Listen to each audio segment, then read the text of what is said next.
44절에서 48절까지의 말씀 보겠습니다.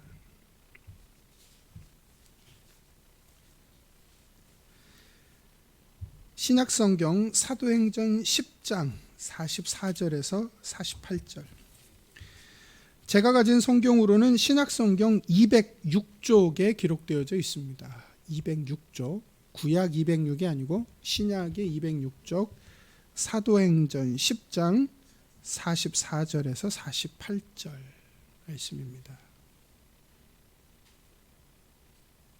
신약성경 사도행전 10장 44절에서 48절. 각 가정에서 예배드리시는 지체들도 다 찾으신 줄 알고 제가 읽도록 하겠습니다.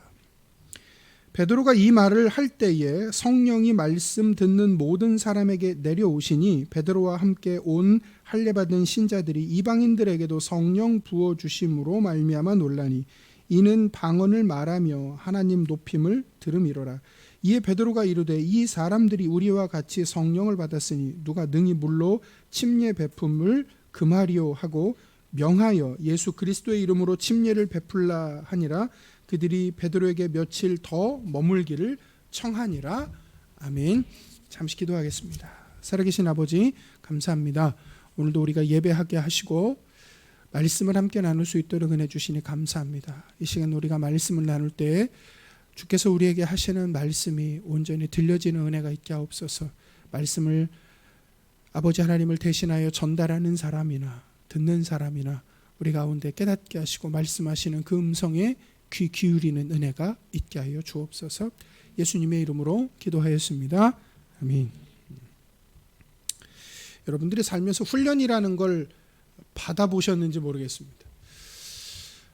형태가 어떤 형태가 되었든지 간에 우리가 살면서 훈련은 어느 장소에나 다 있습니다.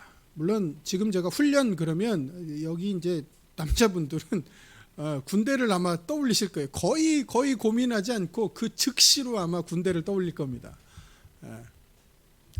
신병교육대에서만 훈련이 있는 게 아니고 자대 배치를 받아서 군생활을 하는 동안에도 계속 훈련이 반복해서 있습니다.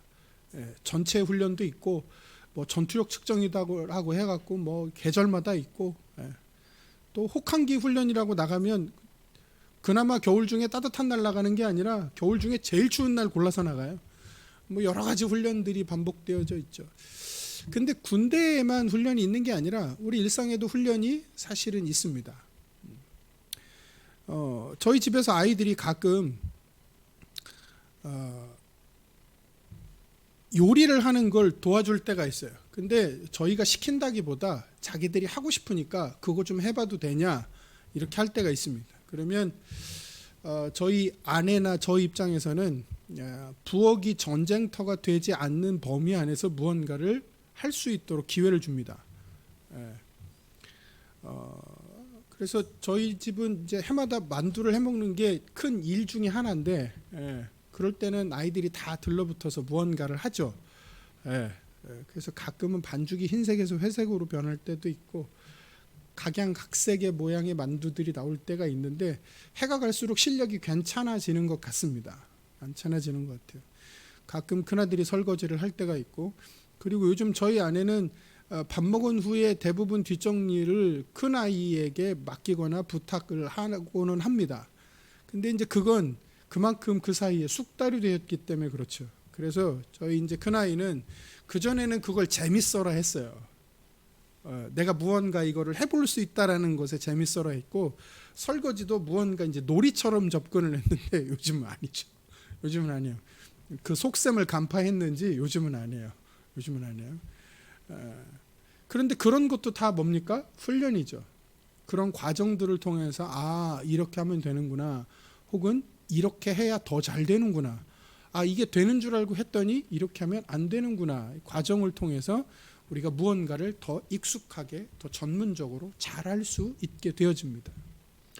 회사도 마찬가지입니다. 신입사원을 뽑으면 바로 업무에 투입되는 경우는 없습니다. 신입사원 연수를 하고 특별히 뭐 이렇게 그런 연수의 기간을 갖지 않는 중소형 회사들도 자기 업무에 배정을 받으면 그 업무를 똑같은 업무를 하더라도 우리 회사에서는 이 부분을 어떻게 처리해야 하는지, 그리고 어떤 부분들을 중요하게 어떻게 넘어가야 하는지 대개 사수로부터 인수인계하는 과정을 밟습니다.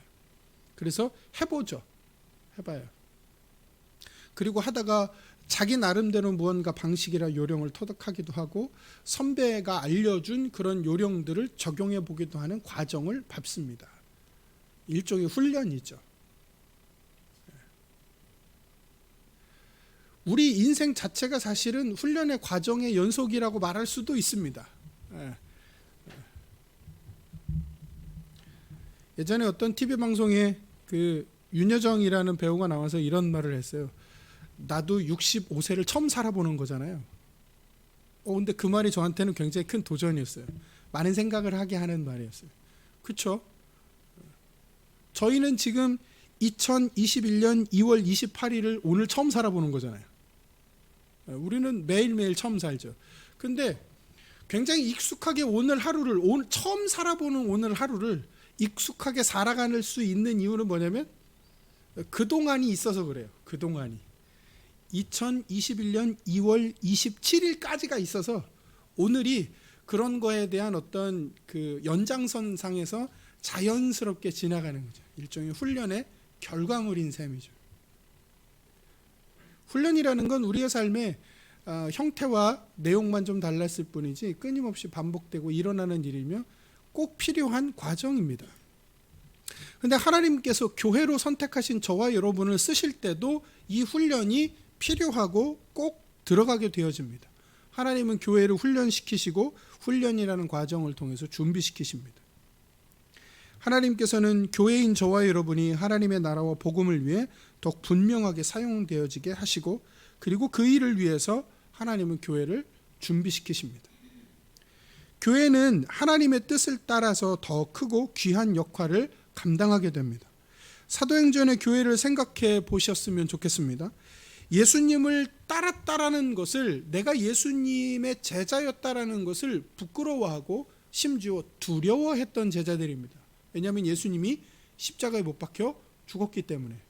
물론 부활하셨지만 제자들조차도 그 사실을 믿지 않았습니다. 그리고 당시의 십자가 처형은 그냥 이렇게 경범죄를 처벌하는 정도가 아니고 국가의 큰 반란이나 아주 끔찍한 아주 심각한 죄를 저질렀을 때만 내려지는 극형 중에 극형이었어요. 당시의 기록들을 보면 처형의 방법이 아주 각양각색 아주 많아요. 아주 많은데 그 중에 아주 끔찍한 처형의 방법 중에 하나가 뭐냐면 십자가예요. 그만큼 그 십자가의 형벌로 다루어지는 죄의 질이 심각한 것이었다라는 것을 반증하는 겁니다. 정말 산 사람을 그냥 정말로 나무 기둥에다가 산채로 매달아 놓는 거잖아요.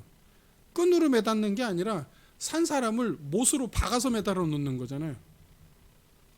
생각만 해도 너무 끔찍하죠. 그리고 죽여서 매달아 놓는 게 아니고 산 사람을 매달아 놓고 어떻게 하는 거예요? 죽을 때까지 기다리는 거예요. 그야말로 피를 말려 죽이는 거죠. 그러니까 그만큼 죄질이 무겁다, 심각하다. 너네도 이렇게 하면 안 된다라는 경고까지 포함되어져 있는 게 십자가 형벌입니다. 근데 예수님이 그렇게 죽었어요. 그러면 그 예수님을 지근거리에서 따랐던 사람들은 누가 뭐라고 했건 안 했건 자연스럽게 어떤 생각을 가지게 될까요? 두렵죠. 내가 이 사람이랑 친했는데, 내가 이 사람에 가까웠는데, 내가 이 사람이랑 굉장히 열심히 다니는 걸 많은 사람들이 봤는데 알아보면 어떡하지? 베드로도 예수님이 재판받으실 때 불 쬐고 있다가 사람들이 자기 알아보니까 어떻게 해요? 나 모른다고 하잖아요. 십자가라는 게 그런 거였습니다.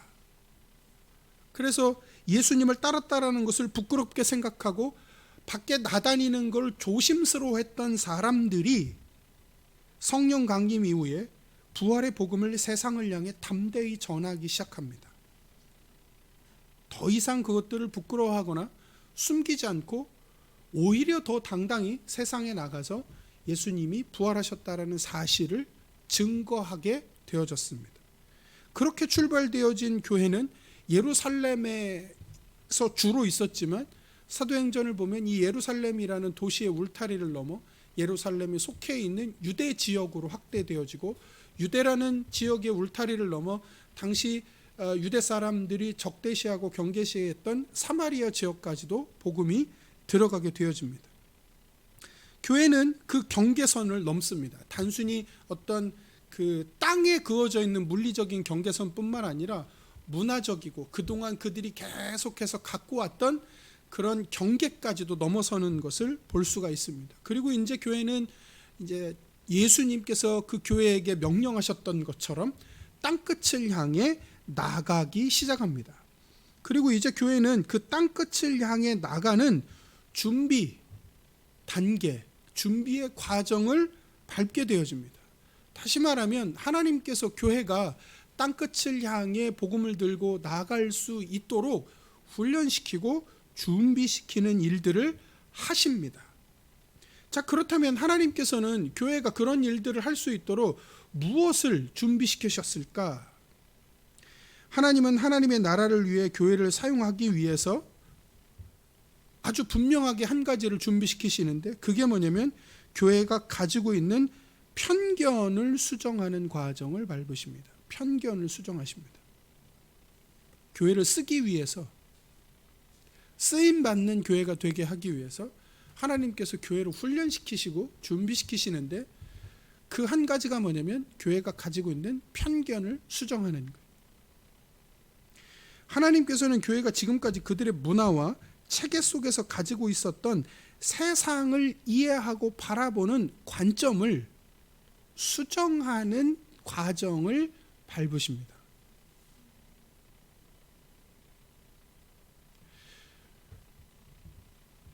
예를 들면 우리는 집에, 그러니까 예를 들어서 동네에 누가 왔어. 시골이에요. 아름아름. 근데 낯선 사람이 이렇게 왔는데 이거 누구 친척이래요, 누구 동생이래요. 그런데 여기 우리가 뭘 마시고 있거나 뭘 먹고 있거나 그러면 그냥 가게 안 해요. 뭐라도 손에 들려보내거나 뭐라도 먹여보내지. 그건 이상한 게 아니라 자연스러운 우리의 문화예요. 문화. 지금 들고 있는 게 없으면 몰라도 우리가 뭘 먹고 있다 그러면 그냥 보내는 게 좀 미안해. 그냥 뭐라도 손에 들려보내야 될 것 같고, 오늘 처음 본 사람인데 먹고 있는 자리에 있으면 이거라도 좀 안 먹을 때라도 권해요. 다 우리 문화죠.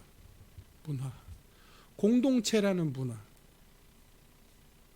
하다못해 이런 문화는 어디에도 있냐면, 예를 들어서 마이크로소프트 워드를 쓰잖아요. 그러면 매뉴얼을 내가 선택해서 내 입맛에 맞춰서 그걸 짜서 쓸 수가 있어요. 그게 기본 구조예요.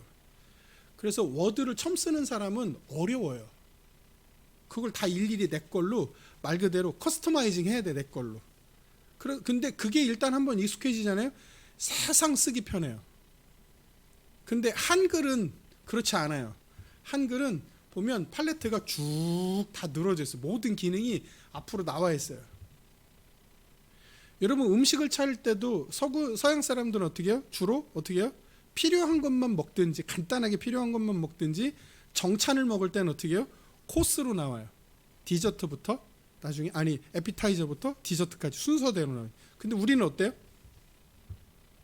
다 차려놓고, 안 먹을 때 안 먹더라도 다 차려놓고 같이 먹어요, 한 자리에서. 그게 우리의 문화이고 세상을 이해하는 사고방식이죠.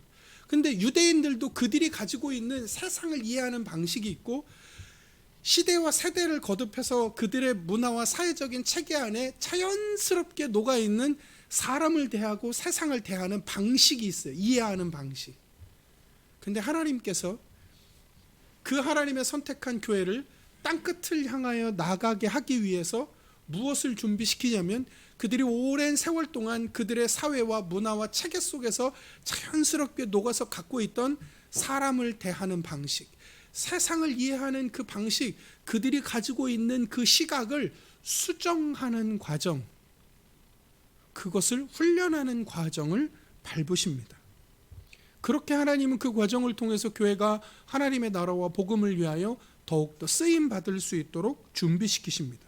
자, 그런데 오늘 우리가 한 가지 생각해 보고자 하는 것은 이 결론이 아니에요. 결론은 너무 분명해요. 하나님은 교회를 더 분명하게 사용하기 위해서, 땅끝이라는 그 목표를 위해 사용하기 위해서 편견을 수정하는 그 훈련을 시키시는데, 오늘 우리가 생각해 보고자 하는 것은 이 편견과 관점을 교회가 그동안에 그들의 사회 문화 안에서 가지고 있던 오랜 시간 동안 자연스럽게 몸에 배어 있던, 우리는 지금 편견이라고 부르지만 이 사람들한테는 편견이 아니잖아요. 그냥 자연스러운 당연한 거잖아요.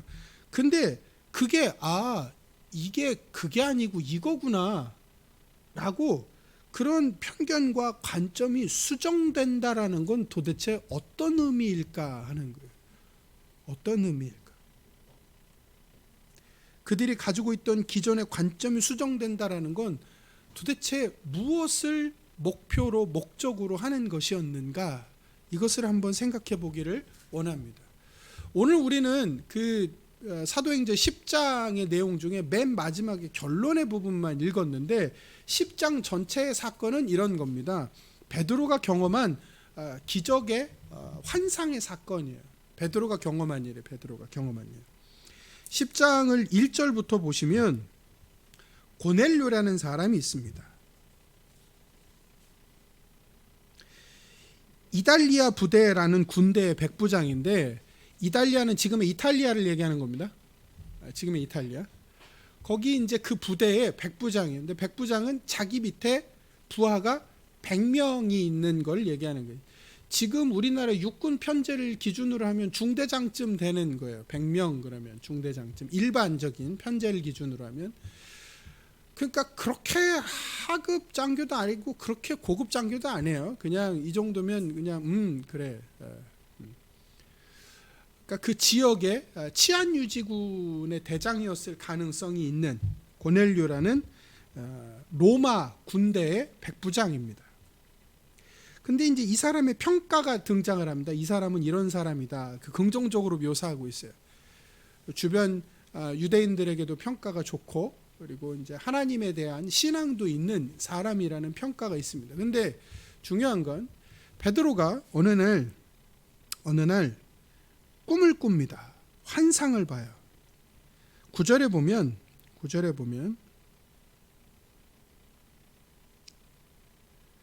베드로가 기도하려고 지붕에 올라갔어요. 근데 그때 환상을 봅니다. 근데 이 어떤 환상이냐면 하늘에서 큰 광주리가 하나가 내려와요. 근데 그 광주리 속에 뭐가 들었나 봤더니 구약의 율법에 먹지 말라고 금지된 동물들이 있거든요. 거기 이제 한국 사람들이 좋아하는 음식들이 대다수를 차지하는데 거기 이제 돼지고기도 있거든요. 근데 이제 여튼 그 광주리 안에는 구약의 율법에서 당시 유대인들이 먹지 않던, 이거는 부정한 동물이라 먹으면 안 되는 거예요.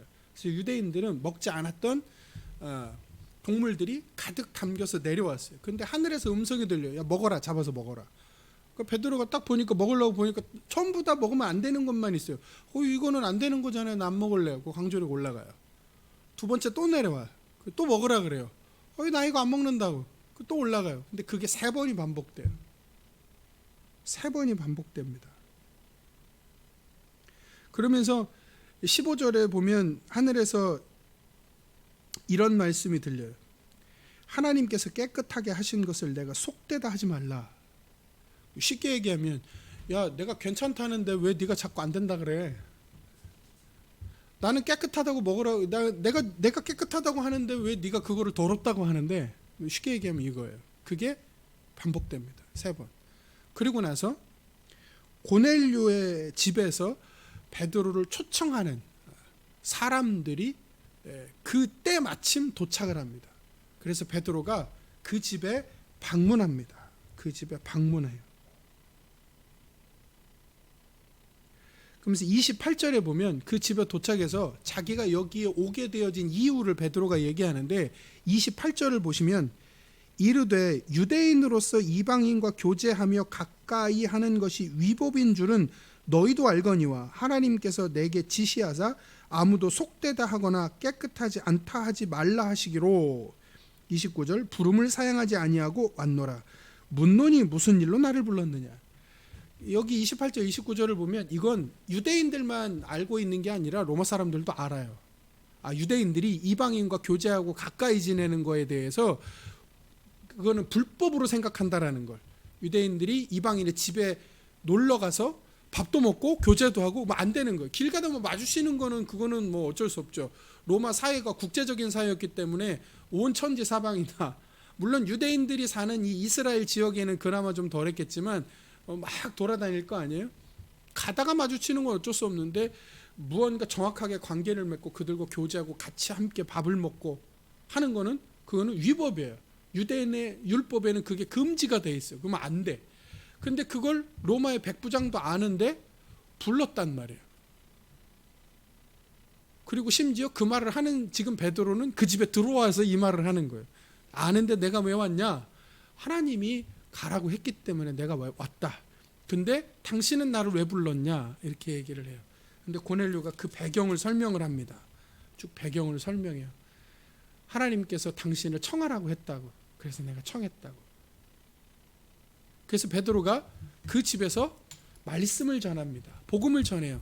예수님에 대해서, 그 십자가에 대해서, 그 부활에 대해서 말씀을 쭉 전해요. 근데 놀라운 일이 그 자리에서 벌어집니다. 그게 뭐냐면 우리가 이제 사도행전을 나눌 때 처음 보면 사도행전 2장에 성령께서 처음 오실 때가 있어요. 이 땅에. 성경에 성령께서 각 사람에게 임하셨다라는 것이 가시적으로 귀로도 들리고 눈으로도 보이고 본인이 오셨다라는 게 그 성령이 임한 당사자 스스로도 방언을 말함을 통해서 성령께서 나에게 오셨구나라는 것들이 인지가 되는, 불같이 갈라지는 것이 사람의 머리에도 보이고 바람 같은 소리도 들리고 눈으로도 보이고 귀로도 들리고 본인도 느낄 수 있는, 그야말로 야 이거 확실하게 무슨 일이 일어난다 라는 것이 부인할 수 없고 정확하게 일어나는 그러한 상황으로 성령이 오시는 건 딱 두 번이에요. 근데 첫 번이 언제냐면 제일 처음에 오실 때. 오셨는지 안 오셨는지 알아야 될 거 아니에요. 그게 확실하게 확인되게 오십니다. 그리고 나서 두 번째 이거하고 똑같이 오는 게 언제냐면 이 고넬료의 가정이에요.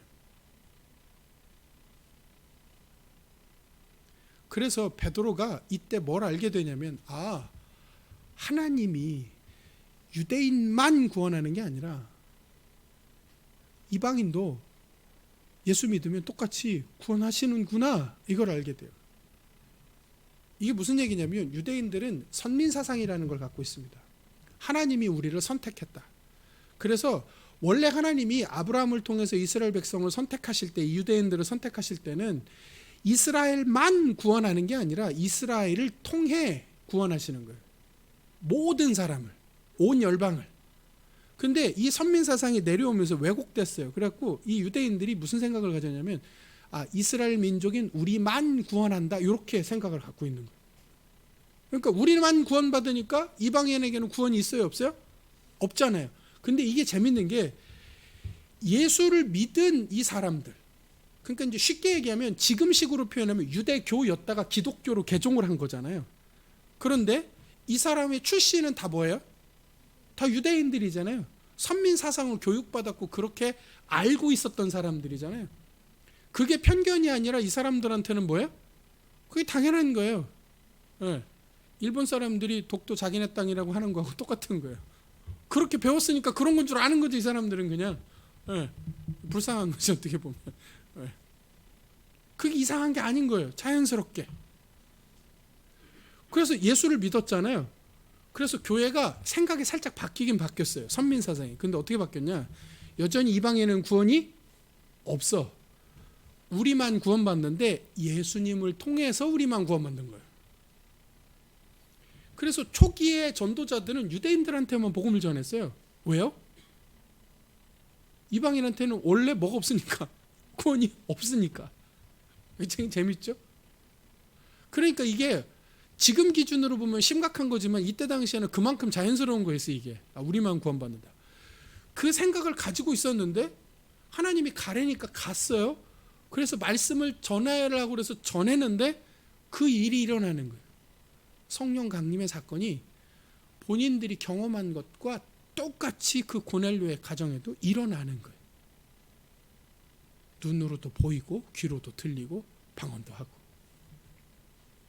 그래서 베드로가 뭘 알게 됐냐? 아, 우리만 구원받는 거라고 생각을 했는데 그게 아니구나. 이방인이라도 하나님을 경외하는 자, 그들에게 하나님이 구원을 주시는구나. 하나님 역시 외모를 보시는 하나님이 아니라 중심을 보시는 하나님이구나를 베드로가 알게 돼요. 근데 그 당시에 베드로는 교회의 지도자예요. 예수님의 수제자이고 교회의 중요한 핵심 지도자였어요. 근데 여러분 생각해 보세요. 교회에 그런 사람이 로마 백부장 집에 갔다 왔어. 유대인 기준에서 보면 이게 이상한 일이잖아요. 그럼 안 되는 일을 지금 교회에 사도가 한 거잖아요. 여러분들 이해하기 쉽게 말씀드리면 이거예요. 일제시대를 생각하면 교회 담임 목사님이 로마 헌병대, 일본 헌병군 대장 집에 불려갔다 왔어. 멀쩡하게 갔다가 멀쩡하게 왔어. 그러면 교인들이 궁금할까요? 안 궁금할까요? 궁금하죠. 거기 왜 불렀는지, 가서 뭔 일이 있었는지 궁금할 거 아니에요.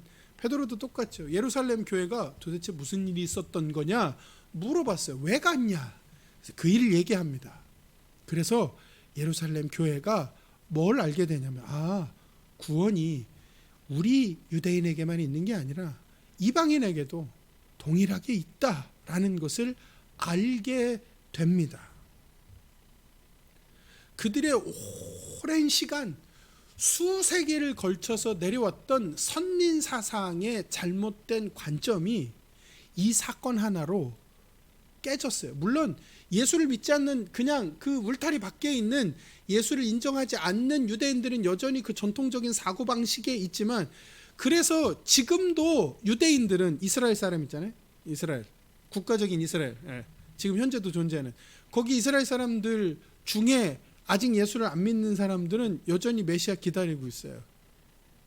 우리가 믿는 신앙 고백하는 예수님이 그냥 그런 사람인 거지 메시아 아니에요. 지금도 기다려요. 이분들은. 그러니까 그만큼 그것이 바뀌기 어려운 거고, 그들의 문화 가운데 자연스럽게 정착된 세상을 바라보는 시각이었어요. 조금 고급진 말로 말하면 그들의 세계관이었어요. 우리만 구원받고 쟤네들은 구원 없는 거.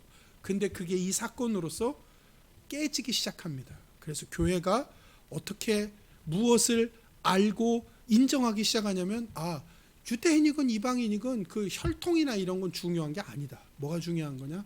하나님을 경외하느냐 경외하지 않느냐, 예수 그리스도를 믿느냐 믿지 않느냐가 중요한 것이다. 누구라도 이 신앙 고백 안에서 구원을 받을 자격이 있다. 하나님께서 예수 그리스도를 통해서 다 용서하고 자신의 백성으로 부르신다라는 걸 알게 돼요. 여러분, 오늘 베드로가 겪은 이 사건을 몇 가지로 정리하면 간단하게 이거예요. 자신이 가지고 있던 전통이 깨지는 거예요. 자연스럽게 갖고 있던 세계관이 깨지는 거예요. 자기가 그동안 질문해야 할 필요성도 못 느낄 만큼 자연스럽게 당연시해왔던 개념과 이해의 범위가 수정되고 있는 겁니다. 의문을 가져보지도 않을 만큼 당연했던 가치가 조정되는 거예요. 사실 이건 쉽지 않은 거예요. 쉽지 않은 거예요. 저는 큰 집의 큰아들입니다. 그래서 저가 6살, 7살 때까지 증조 할머님도 살아계셨어요. 그러니까 큰 집의 큰아들이니까 명절 때 제사는 당연히 어디서 지내요? 저희 집에서 하죠. 근데 이제 할머님, 할아버님이 살아계실 당시에는 저에게 친가가 금산인데 거기서 다 제사를 다 모셨단 말이에요. 그러니까 저는 초등학교 고학년 때 지방 쓰는 것도 배웠어요. 아버지한테 이렇게 쓰는 거라고. 나중에 혹시 모르니까 써야 된다고, 초등학교 때. 물론 제가 그거에 뭔지 궁금해라 해서 어떻게 쓰는 건지 알려달라고 한 것도 있지만, 지금 잊어버렸어요. 어떻게 쓰는 건지도. 하도 시간이 오래돼서. 그러니까 아버지가 항상 지방을 쓰고 붙이고 이게. 근데 이제 저희가 이제 예수 믿으면서 어느 날 아버지까지 이제 예수 교회를 다니고 이제 신앙을 정확하게 하시면서 선언했어요. 내년부터 우리 제사 안 드리고 가정 예배, 이게 예배를 드린다. 근데 저희 가정 같은 경우에는 어떤 분의 간증에 등장하는 것처럼 뭐 집에 평지풍파가 일어나고 뭐 어른들이 뭐 이런 건 없었어요. 그런데 저희 입장에서 봤을 때는 그거보다도 충격적인 일이 있었어요. 그 다음에 예배를 잘 드렸어요. 예배를 잘 드렸어요. 근데 이제 음식은 똑같이 하잖아요. 해오던 거니까 어차피 우리 먹을 거니까. 근데 이제 되게 그 제사 드리던 그 시간에 예배를 드리니까 다른 가족들이 있으니까, 교회 안 다니는 가족들이 있으니까 이른 시간에 예배를 드리고 아침을 먹게 되잖아요. 아침을 먹는데 할아버님이 식사를 하시다 말고 식사를 내려놓고 우셨어. 왜 우셨냐면 제사 못 드렸다고. 지금 생각하면 차라리 역정을 내시지, 그걸 한 두 해인가, 제 기억에 두 해인가 세 해인가 하셨어요. 아침 식사 하실 때마다, 명절 때마다 우셨어. 제사 못 드렸다고. 네. 무슨 말씀을 드리고자 하는 거냐면, 그렇게 당연하게 생각해왔던 어떤 가치가 바뀐다는 건 쉬운 게 아닙니다. 쉬운 게 아니에요. 근데 바뀌었어요. 여러분, 그렇다면 베드로의 관점을 수정하게 되어진 결정적인 기준과 계기가 뭡니까? 하나님의 말씀이에요. 내가 깨끗하다고 한 것은 깨끗하다. 이건 너무나 분명한 말씀입니다. 여러분, 이건 나쁘게 표현해서 야 내가 하라면 하지 뭐 이렇게 잔소리가 많아, 내지는 좀 더 심하게 얘기해서 이해하고 들어줘, 야 까라면 까, 이런 식의 의미가 아닙니다.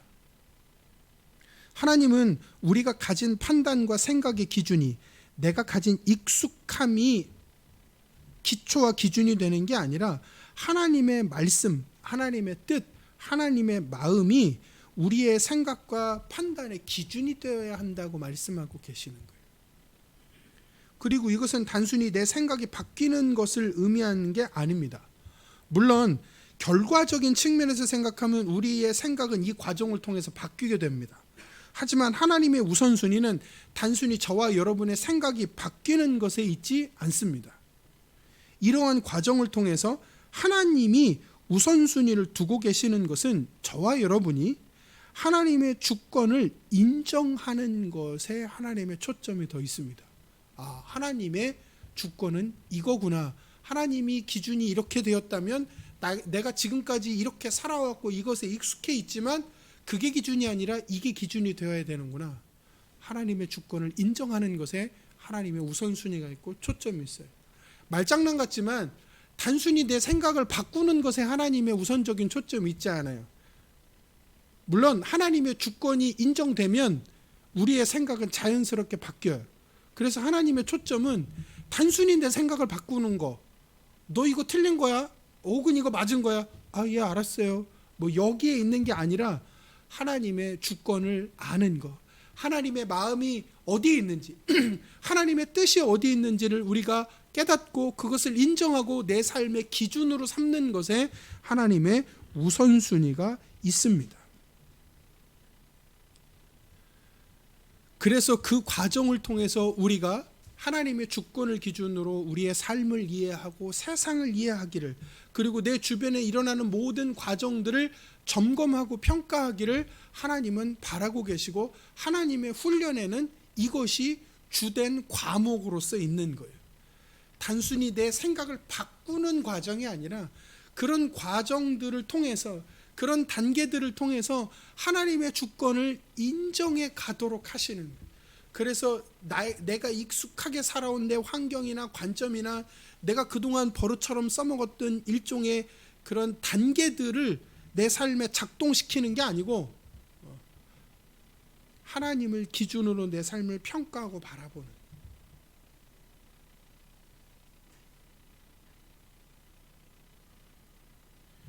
여러분, 이 코로나의 상황에서 온라인으로 예배를 드리는 게 맞아요? 여기 나와서 예배 드리는 게 맞아요? 그거 아세요? 기독교 계에도 이 두 극단이 있는 거? 야, 이 상황이 무슨 오프라인이야, 온라인이지. 이 극단에 있는 사람들은 저 극단에 있는 사람들을 생각 없는 인간이라고 욕해요. 근데 이 반대편 극단에 오프라인을 모여야지 온라인 무슨 예배, 이 극단에 있는 사람들은 온라인 얘기하는 사람들을 믿음 없는 것들이라고 또 욕해요. 그럼 어떤 게 맞아요? 뭐 뉴스에 나오든 말든 목숨 걸고 계속 여기 모여야 되는 거 어떻게 되는 거예요? 욕 먹으면 그건 아니잖아요. 무조건 온라인이에요. 어떻게 되는 게 맞는 거예요, 그러면? 그럼 여기에 있는 우리가 맞는 거예요? 집에 있는 사람들이 맞는 거예요? 여러분, 온라인이든 오프라인이든 방법이 우선순위가 아니고 내가 하나님 앞에 예배자로 바로 서 있느냐가 중요한 거. 그것부터 시작이에요. 여러분, 예배를 드리는 사람은 어떻게도 예배를 드려요. 어떻게도 예배를 드려요. 여러분, 여기 이제 영업하시는 분들 보면, 영업을 잘 하시는 분들 보면 고객이 편한 고객이고 불편한 고객이고가 중요한 게 아니에요. 어떻게든 영업을 하지. 여러분, 요즘 카페는 커피 맛보다도 사실은 인테리어가 중요한 몫을 차지하는데, 여러분, 맛집이 산골짜기에 박혀있다고 손님들이 안 갑니까? 오히려 더 가. 그걸 즐겨. 여러분, 방법을 지혜롭게 잘하는 게 나쁜 건 아니죠. 그러나 그 방법을 결정하는 우선순위가 무엇이냐가 중요한 거예요. 온라인이 맞냐 오프라인이 맞냐, 그건 중요한 1차적인 초점이 아니에요. 더 중요한 초점은 뭐냐면 내가 하나님 앞에 바른 예배자로 서 있는가가 중요한 거예요. 오프라인을 드려도 그냥 이걸 때우고 핑계 댈 수 있다면 그건 예배가 아니에요. 온라인도 그걸 핑계 삼아 나 예배 드렸는데 뭐 이렇게 하면 되지 않아? 핑계 삼고 있다면 그것도 예배 아니에요. 여러분, 여기서 하나님이 베드로를 출발로 해서 교회의 시각을 바꾸는 건 바로 그거예요. 이게 맞냐 저게 맞냐라는 방법이 우선순위가 아니에요. 이 생각이 맞냐 저 생각이 맞냐는 결론이 우선순위가 아니에요. 뭐가 우선순위예요? 그것을 만들어낸 데 기준이 뭐냐는 거예요. 하나님은 교회에 그걸 바꾸는 훈련을 지금 하고 계시는 거예요. 내가 가지고 있는 전통, 내가 가지고 있는 관점, 익숙해 있던 과정이 기준이 아니라 그 기준, 내게 익숙해 있던 것으로 세상을 이해하고 사람을 이해하고 상황을 이해하는 게 아니라 하나님을 기준으로 내 환경을 평가하고 상황을 평가하고 돈 쓰는 거, 시간 쓰는 거, 사람을 대하는 거 전부 다 내가 알아온 방식이라는 게 있어요. 더더군다나 그게 잘 작동돼서 틀리지 않는 아주 잘 짜여진 체계라는 것도 나름 나한테 있어요. 시간을 쓰거나 사람을 대하거나 돈을 쓰거나 뭐를 하는 데 있어서도. 근데 하나님은 그걸 바꿀 때 이게 맞냐 저게 맞느냐라는 어떤 이해의 범위에서 적당한 틀을 만드는 작업을 하시는 게 아니라 그 출발의 기준에 하나님의 주권이 있을 수 있도록 이 과정을 밟아 나가시는 거예요.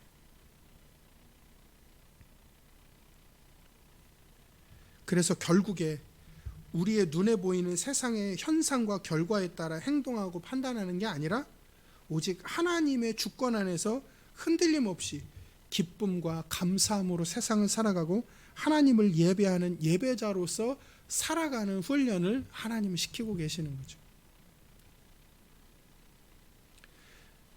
성경의 선지서 중에 하박국이라는 선지자가 있어요. 하박국.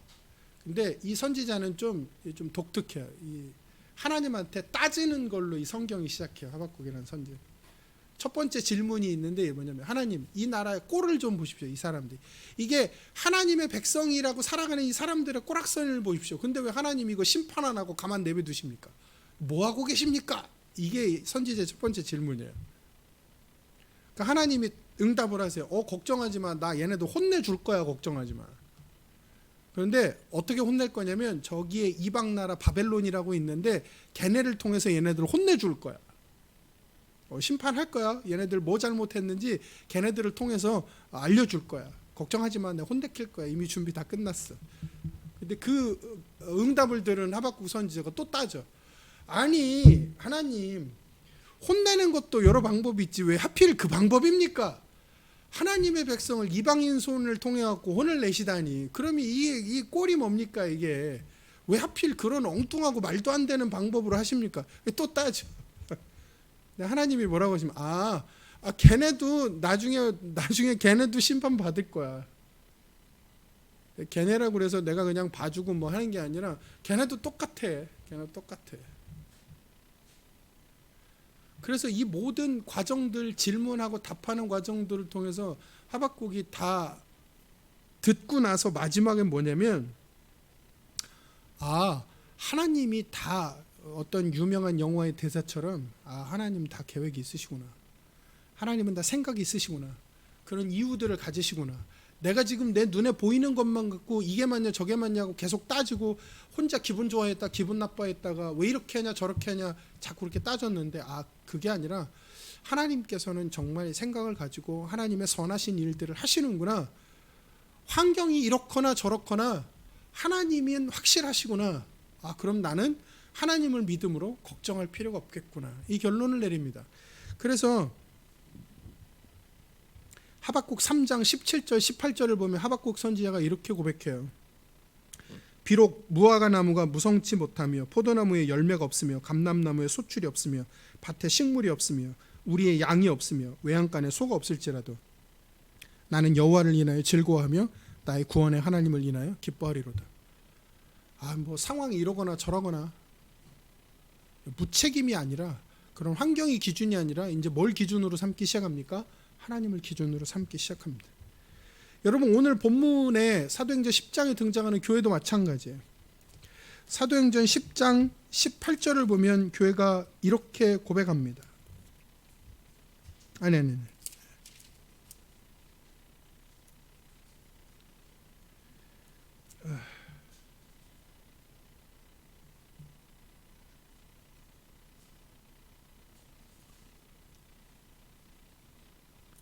잠시만요.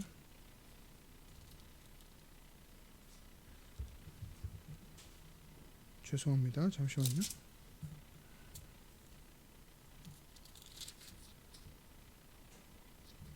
10장이 아니라 11장 18절.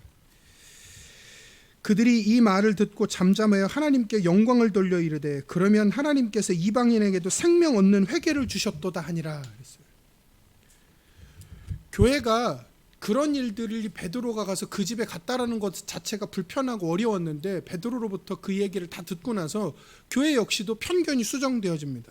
그동안 그들이 가지고 있었던 게 편견이었다라는 걸 알게 됐어요. 그래서 오히려 이렇게 자신들의 생각이 수정되고 그들이 가지고 있던 전통이 깨진 거잖아요. 이것 때문에.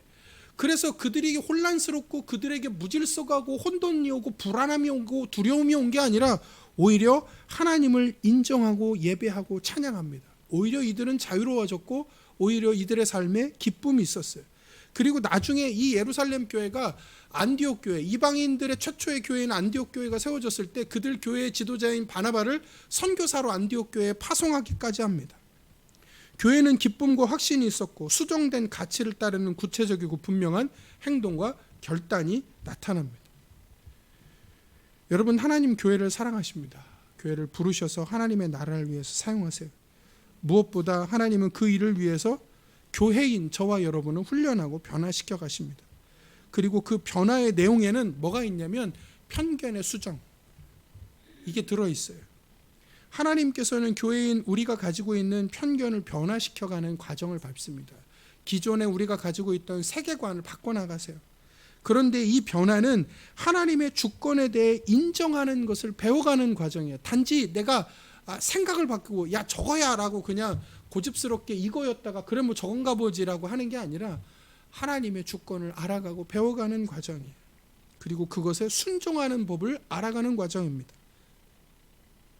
그리고 이렇게 내 생각이 바뀌었기 때문에 내가 그동안 내 삶에서 너무 익숙하게 딱 짜여져 있던 이 관점과 틀이 깨졌기 때문에 혼란이 오거나 무질서가 생기거나 불안과 두려움이 오는 게 아니라 오히려 확신이 있고 기쁨이 있고 더 분명한 액션이 생기게 된다는 걸 우리는 알 수 있습니다. 내 걸 버리고 하나님 거를 가져왔기 때문에 익숙감이 깨지고 새로운 것을 받아들였기 때문에 거기에 불안과 혼란이 있는 게 아니라 오히려 더 분명한 확신과 기쁨이 있고 더 분명한 태도와 방향성이 생긴다라는 걸 우리는 성경을 통해서 확인할 수 있습니다. 이게 하나님께서 저와 여러분을 변화시켜가는 과정이고 오늘 성경을 통해서 보여주는 편견이 수정되어지는 본질입니다. 여러분, 저는 저와 여러분이 하나님의 마음을 따라 우리의 삶의 관점을 바꾸는, 하나님의 주권을 알아가는 그 과정을 잘 밟아가기를 주님의 이름으로 간절히 소원하고 축복합니다.